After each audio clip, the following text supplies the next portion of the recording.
মেঘ সরিয়ে হবিগঞ্জের আকাশে সূর্যের দেখা মিলেছে। টানা কয়েকদিনের বৃষ্টিপাতের পর আজকে দুপুরের পর থেকে সূর্যের দেখা মিলে, ফলে মানুষের মধ্যে কিছুটা স্বস্তি ফিরেছে। কেননা গেল কয়েকদিন টানা বৃষ্টিপাতের ফলে কিন্তু মানুষের মধ্যে যে একটি দুর্ভোগের সৃষ্টি হয়েছিল, বিশেষ করে শহরের বিভিন্ন রাস্তাঘাটে পানি জমে গিয়েছিল। একই সাথে বৃষ্টির কারণে মানুষজন ঘর থেকে খুব বেশি বের হতে পারছিলেন না।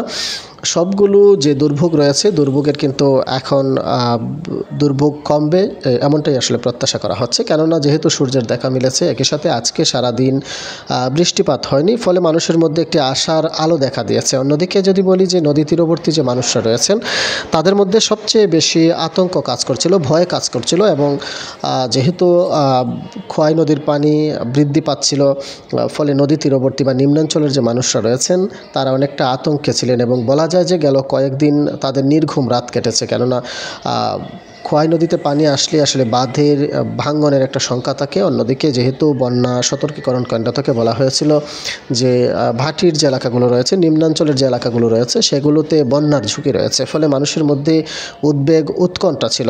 অন্যদিকে যেটি বলতে হয় যে এখনও কিন্তু আবহাওয়া অফিস যেটি বলছে যে 24 ঘন্টার ভেতরে আবারও বৃষ্টিপাত হতে পারে এবং উজানের যে ঢল সেটি নেমে আসতে পারে, ফলে নদীতে পানি আবারও বৃদ্ধি পাবে। এবং বরাবরের মতো আবারও সতর্কীকরণ কেন্দ্র থেকে যেটি বলা হয়েছে যে নদীর পানি বাড়বে এবং নিম্নাঞ্চলের যে বন্যা, সেই বন্যা পরিস্থিতি সৃষ্টি হবে। একই সাথে যে অঞ্চলগুলোতে, বিশেষ করে সিলেটের যে অঞ্চলগুলোতে বন্যা সৃষ্টি হয়েছে, সেখানে বন্যার অবনতি হবে, এমনটাই কিন্তু বলা হয়েছে।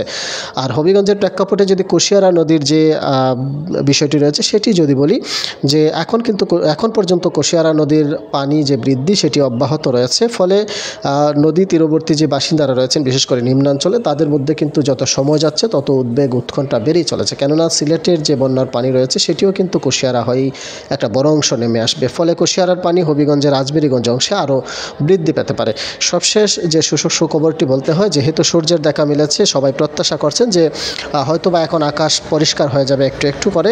যদিও এখন পর্যন্ত আসলে সূর্যের চারপাশে মেঘের যে স্তর সেটি জমা আছে এবং পুরো আকাশ জুড়েই মেঘের স্তর জমে আছে। ফলে এখনও কিন্তু আতঙ্ক পুরোপুরি কমেনি। এবং আবহাওয়া অফিস যেটি আসলে আবহাওয়া অফিস থেকে যেটি বলা হয়েছে যে বন্যার পূর্বাভাস এখনও রয়ে গেছে। একই সাথে নদ নদীর যে পানি সেটিও বৃদ্ধি পাবে।